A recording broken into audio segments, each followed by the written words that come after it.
Merry Christmas po sa ating lahat. Well, pwede ko pa rin po kayong batiin ng Merry Christmas kasi ngayong araw na ito, as we all know, we celebrate the feast of the baptism of the Lord. At sa kalendaryong pangliturhiya po ng ating simbahan, today is the last day of Christmas.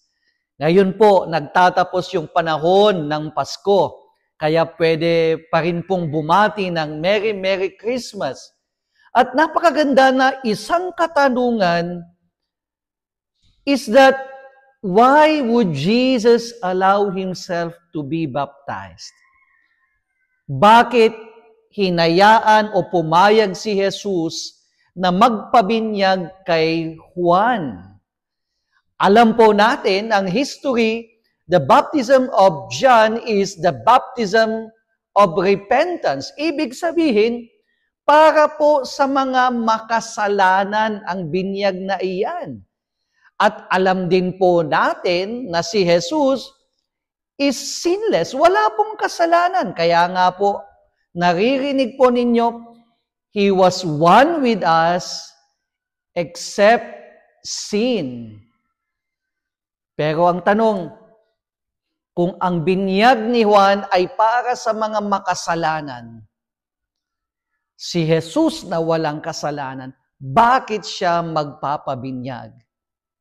At isa po ang sagot diyan. That is to show the solidarity of God with us all sinners. Para maiparamdam ni Jesus ang kanyang pakikiisa sa lahat ng mga makasalanan. Dahil po lahat ng mga magpapabinyag kay Juan, lahat po yan mga makasalanan. Can you just imagine? Sa ilog, when you go to the beach, or you go to the river, for sure, ngayong Christmas time, marami pong nag-picnic, no? Can you just imagine? Sa lahat ng mga tao sa ilog na yan, sa beach na yan, pag gagamitin natin yung modern na picture natin, lahat ng mga tao dyan, marurumi, makasalanan. At si Jesus, makikihalubilo sa kanila. He will mingle with them. Bakit? Para maiparamdam niya sa mga maruruming tao na yan, sa mga makasalanan na yan, nakasama niyo ako.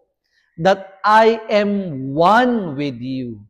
That I am in solidarity with you. Napakagandang meaning, no? Dahil alam po natin, sa pagkakaintindi natin, parang ang tingin kasi natin sa Diyos, parang is always on the judging part. Na ang Diyos natin sa mga makasalanan, katulad natin, ay laging galit, laging nanghuhusga, parang CCTV na tinitingnan, binabantayan kung ilan ba yung kasalanan mong nagawa sa isang araw. Pero ngayong binyag ni Jesus, ipinapaalala sa atin that God is one with us sinners. Na siya kasama natin.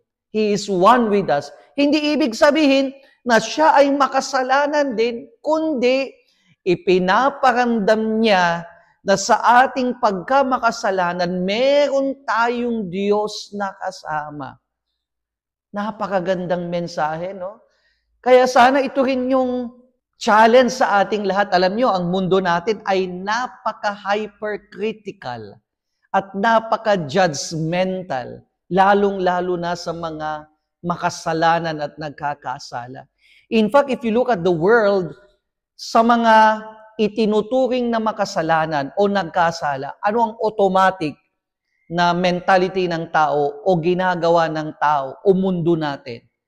Is to get rid of these people. Is to judge these people. Wala pong may gustong makihalubilo sa mga itinuturing na sinner o makasalanan sa mundo. In fact, ang una mong gagawin, iiwasan mo yan. Bakit? Ay, madumi yan. Pangit ang pag-uugali niyan. Makasalanan yan. Bakit ako makikihalubilo? Bakit ako makikisama? Bakit ako makikipagkaibigan dyan? Yan ang mentalidad ng tao. Pero ang hamon at halimbawa ni Jesus sa atin, sana we can be one. We can be in solidarity with our brothers and sisters na nagkakasala, na nakagagawa ng mali sa buhay. In that way, we can inspire them, we can invite them to return to the right path. Kaya nga si Jesus, hindi lang nagtapos na nakihalubilo o nakiisa sa mga makasalanan sa binyag na yan, kundi siya na ngayon ang inspirasyon, siya na ngayon ang naging daan at tulay upang makabalik ang mga tao sa tamang daan at matalikuran nila ang kanilang mga pagkakasala. Napakaganda, no?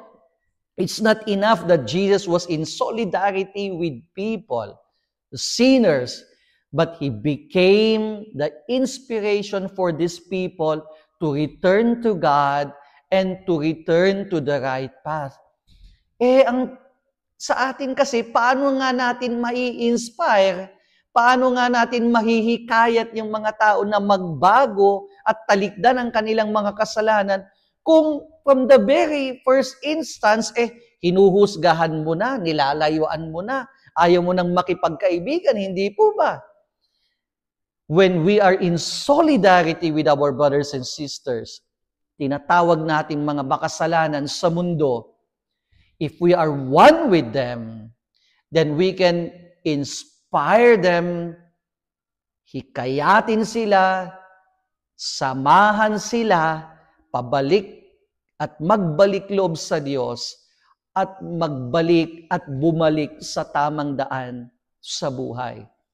Kaya mga minamahal kong kapatid, ito sana yung mensahe at hamon ng kapistahan ng pagbibinyag kay Jesus. Bilang nabinyagan na Kristiyano, ito rin yung mission natin. Hindi manghusga, hindi para talikuran ang mga makasalanan, kundi to be in solidarity with them and to become an inspiration para sa kanila so that they can return to God and they can return to the right path. Muli, a blessed day po sa ating lahat. Father Xavier Balbuena para sa dasal at pagninilay.